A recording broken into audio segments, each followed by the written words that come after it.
Albert Einstein grew up in a middle-class family. When he was born, his family was scared that something was wrong with him. He had a very large and misshapen head. But fortunately, within the first few weeks, the shape of his head became normal. But their worries didn't stop there.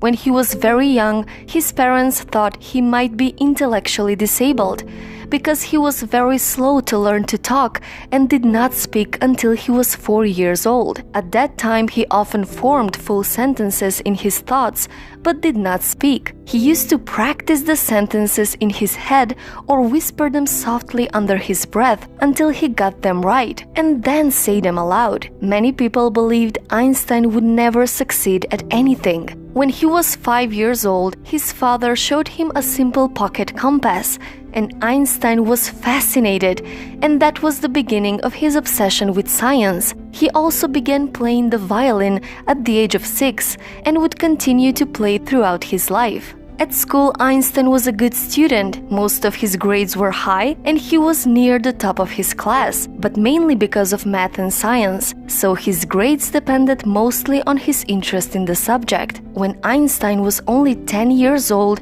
he started educating himself. By the age of 12, Einstein taught himself geometry, and by the age of 15, he mastered calculus. But he hated the disciplined and rigid style of the teachers, so he dropped out of school at the age of 15 and left Germany to avoid military service. His parents were worried that their son became a school dropout with no employable skills and not very promising future. But Albert Einstein did not quit his education. He applied to the Swiss Federal Institute of Technology, and believe it or not, he failed the entrance exam. Albert Einstein failed an exam. Well, he wasn't prepared. He excelled at math and physics, but his knowledge on subjects other than that was not good. So he failed the exam and had to take it a second time, and then he was admitted.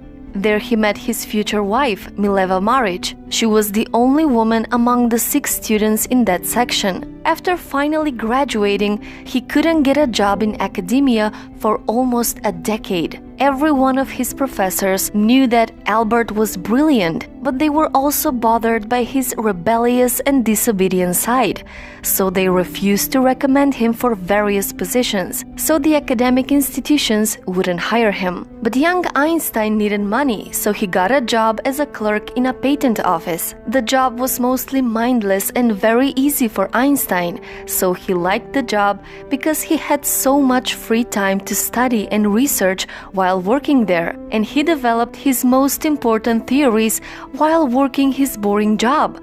He developed the theory of relativity and the world's most famous equation. Einstein was nominated for a Nobel Prize, but did not receive it until 11 years later. Albert Einstein became the most influential physicist of the 20th century. His research changed the world. He wrote hundreds of books and was also a great philosopher, so there's so many things to be learned. I have no special talent. I'm only passionately curious. So follow your curiosity, whatever that is.